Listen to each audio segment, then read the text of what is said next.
é o cliente de primeira viagem, tá? É o cliente que está fazendo sua primeira compra, talvez da vida de planejados, tá certo? Então, esse cliente, ele tem muitas dúvidas, muitas expectativas e ele não tem referenciais, tá? Então, você tem que lidar com ele de maneira diferente, porque ele não tem ainda essa experiência, tá certo? Que alguns outros clientes que já são mais, né, já tiveram experiências com outras lojas, outras marcenarias e já fez uma ou duas compras de planejados, esse cliente ele vai lidar diferente com a situação, tá certo? E, Vai, Léo, segue aí, depois a gente vai. e esse cliente ele é muito mais assim importante porque ele tem a imagem do móvel planejado muito mais idealizada, mas ele sonha mais com isso, porque talvez seja a primeira experiência, né, depois de muito tempo, né, que ele pôde fazer isso. Então ele tem essa visão mais idealizada. Então tem que tratar ele com mais carinho. Então ele tem muitas inseguranças, medos, né? Se o valor está dentro ou não da realidade, se está justo ou não está o justo preço, né? E ele tem talvez dificuldade de entender todo o caminho e o processo que gera, né? Que é necessário para que aquele imóvel esteja na casa dele. Ele não sabe da dor da montagem, ele não sabe ainda do tempo de espera da produção. Então, tudo isso é um livro em aberto. Eu costumo falar isso também, né, Léo? É um quadro em branco. O cara que chega com a primeira compra, ele é um cara que não sabe absolutamente nada de como funciona o processo. Então, é muito importante que vocês, dentro dessa dinâmica, consigam fazer todo o passo a passo, explicando como o Léo falou, cara, falar da fábrica, falar da produção, falar de como tudo acontece, esmiuçar o produto, a questão de borda, a questão de dobradiça. Gente, esse é um princípio do cliente que não sabe nada, ele precisa ser educado. Exatamente. E tem uma outra história, né? Por exemplo, ele ainda não tem a referência sobre você como empresa. Então, uma boa estratégia é o seguinte: se você entendeu que você está à frente de um cliente extremamente inexperiente, que ele não sabe muito sobre marcas, sobre lojas, eu tenho que fazer o quê? Eu tenho que contar a história da minha marca, a história da minha empresa, né? O que a gente chama de storytelling, né? A contação da sua história muito bem feita.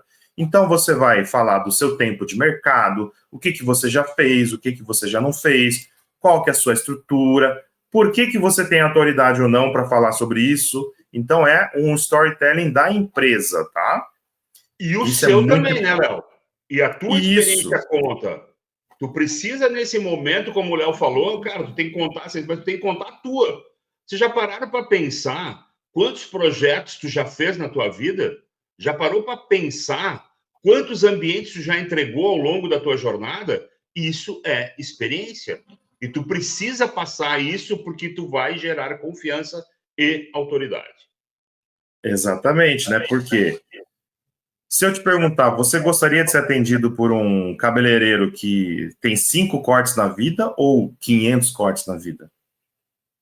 Se você pudesse saber dessa informação, eu escolheria o cara de 500, porque ele já passou por todos os tipos de experiência, né? Então, assim, ele já tem muito mais expertise. Então, quando eu faço isso, olha, eu estou no mercado há X anos, já atendemos mais de tantos projetos, já projetei mais de tantos ambientes, você vai passando essa confiança e a tranquilidade para alguém que ainda não está, né, inserido nesse processo de compra mesmo, tá?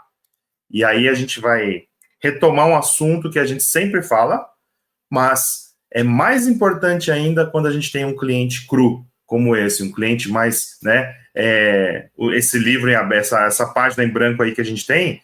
Então, para esse cliente, o briefing é ainda mais importante, porque o briefing sempre é importante, mas o briefing bem feito, bem detalhado, é ainda mais importante. Então, gente, se você está fazendo um briefing via WhatsApp, um briefing via, né, troca de mensagem para um cliente desse, sinto lhe dizer, grandes chances de você gerar uma frustração tanto para você quanto para o cliente.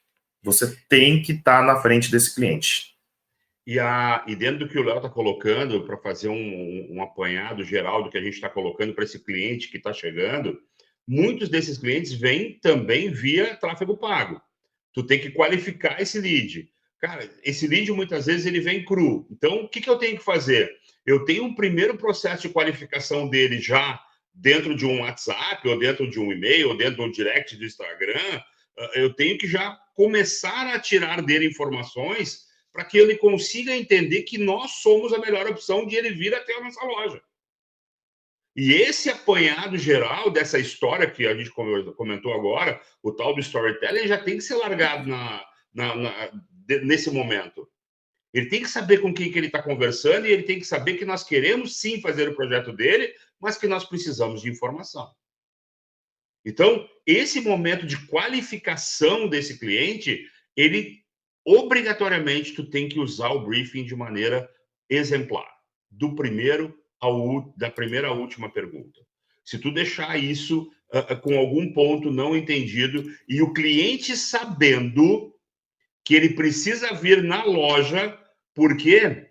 Porque vai entrar a hora do fechamento. E o fechamento vai acontecer quando? Quando eu tiver uma apresentação muito bem feita, bem didática, explicando passo a passo, usando renders, usando uma ficha técnica, usando, talvez se tu visitou o cara lá na casa dele, tu conseguiu fazer uma medição, tu já conseguiu ter uma parte técnica, de repente tu fez um luminotécnico no cara. Então, assim, toda esta parte de apresentação do projeto e da recepção na loja, para esse novo cliente, ele vai criar uma referência em relação à concorrência. Porque tu pode ter sido melhor, tanto no briefing, quanto no atendimento, quanto na qualificação, quanto em gerar confiança.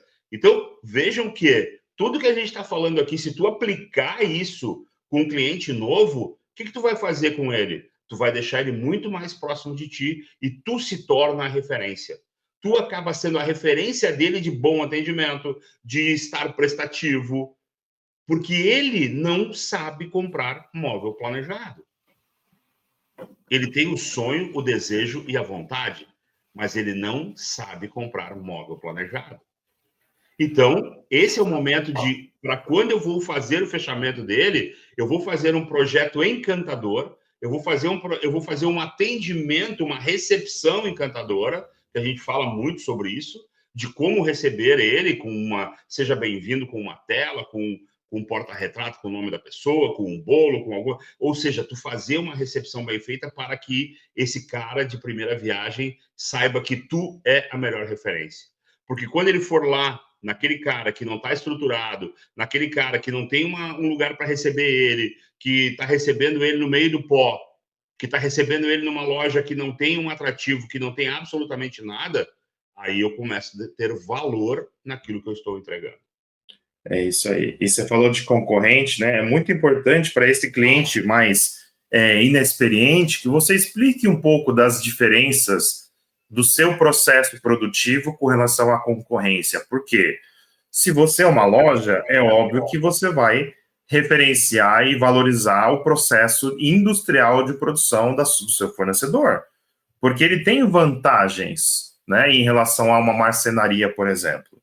Agora, se você é uma marcenaria, você vai referenciar e falar dos seus diferenciais, porque tanto a marcenaria tem suas características de vantagens e desvantagens, quanto a fábrica, né? Por exemplo, a fábrica às vezes é muito mais limitada, por exemplo, na escolha de cores.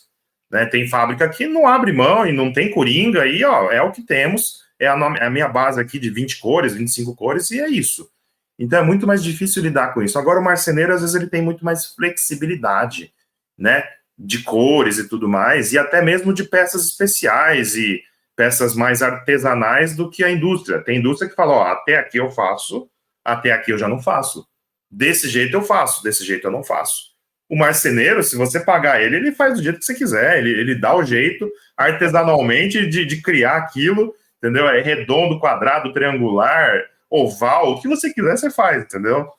Então, cada um tem a sua vantagem, então você tem que explicar qual que é a diferença, né? Se você tem que entender, né? Você tem que entender quais são os seus diferenciais com relação à concorrência, tá? Fala, Léo, termina. E por último, que eu queria trazer, né? Isso é importante para qualquer cliente, mas assim, é ainda mais importante para o cliente novato, que não te conhece, que não conhece ainda o móvel planejado, é trazer referências, cases de sucesso, mostrar depoimentos, tanto no Google Meu Negócio, quanto referências em vídeo, né? Por exemplo, depoimentos em vídeo, ou aqueles vídeos que você faz de antes e depois. Por quê? Se essa pessoa ainda é muito novata na questão de comprar móveis planejados, quanto mais depoimentos e referências você mostrar, mais confiança você vai gerar para esse cliente que ainda tem muitas dúvidas, tá certo?